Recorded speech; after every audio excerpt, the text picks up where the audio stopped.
தமிழ்நாடு தௌஹீத் ஜமாத் காரைக்கால் மாவட்ட நிர்வாகத்துடைய செயற்குழு நிகழ்ச்சி இப்போது நடைபெற்றுக் கொண்டிருக்கிறது. இந்த நிகழ்ச்சியின் மூலமாக முன்மாதிரி முஸ்லிம் இளைஞர்கள் என்ற ஒரு செயல் திட்டத்தினை நாங்கள் தமிழகம் முழுவதும் பிரச்சாரம் செய்ய இருக்கின்றோம். காரைக்கால் மாவட்டத்திலும் அந்த பிரச்சாரத்தை வீரியமாக முன்னெடுக்க இருக்கின்றோம்.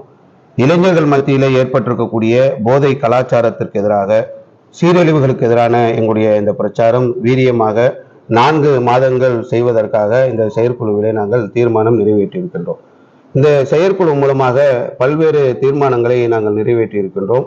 அதிலே குறிப்பாக அகமதாபாத்திலிருந்து லண்டனுக்கு புறப்பட்டு சென்ற விமானம், அதிலே 300க்கு மேற்பட்டவர்கள் உயிரிழந்திருக்கின்றார்கள். இந்த சோக செய்தி மிகப்பெரிய ஒரு வருத்தத்தை எங்களுக்கு ஏற்படுத்தி இருக்கின்றது.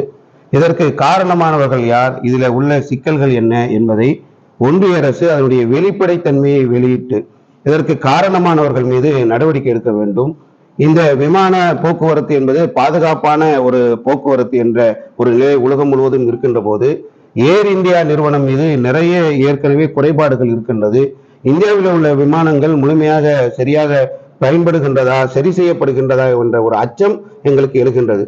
பல்வேறு ட்ரெயின் விபத்துகள், இது போன்ற நிலைகள் எல்லாம் தொடர்ச்சியாக நடந்து வரக்கூடிய நிலையிலே 300க்கு மேற்பட்டவர்கள் இழந்த இந்த விபத்து என்பது மிகப்பெரிய ஒரு கவலைக்குரியதாக இருக்கின்றது.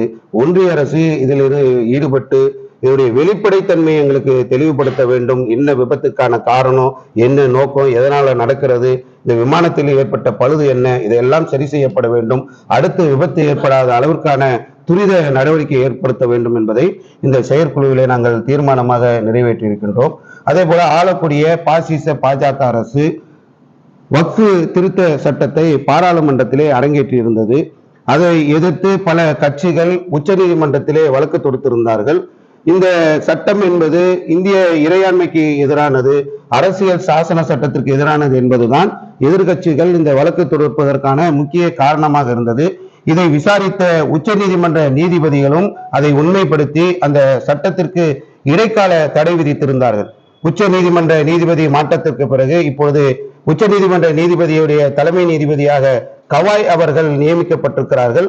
அவருடைய தலைமையில் இது விசாரிக்கப்பட்டு வந்து கொண்டிருக்கக்கூடிய இந்த சூழ்நிலையில் இந்த வக்ஃபு திருத்த சட்டம் என்பது இந்திய அரசியல் சாசன சட்டத்திற்கு எதிரானது, முஸ்லிம்களுடைய சொத்துக்களை சூறையாடக்கூடியது என்பதை இந்த செயற்குழுவிலே நாங்கள் தீர்மானமாக நிறைவேற்றி இருக்கின்றோம். கவாய் அவர்கள் இது தலையிட்டு இந்த சட்டத்தை தடை செய்ய வேண்டும், இந்த சட்டம் நடைமுறைக்கு வராத ஒரு நிலை ஏற்படுத்த வேண்டும் என்பதையும் இந்த செயற்குழுவிலே நாங்கள் தீர்மானமாக நிறைவேற்றி இருக்கின்றோம். இது அல்லாத பல முக்கிய தீர்மானங்கள் இந்த செயற்குழுவிலே நிறைவேற்றப்பட்டிருக்கிறது என்பதை செய்தியாளர்களுக்கு தகவல்களாக சொல்லிக் கொள்கிறோம். முடக்குவாதம், மூலம் உள்ளிட்ட நோய்களுக்கு சிறப்பு சிகிச்சை பெற ஸ்ரீவித்யா சித்தா மற்றும் வர்மா மருத்துவமனை, அரியலூர்.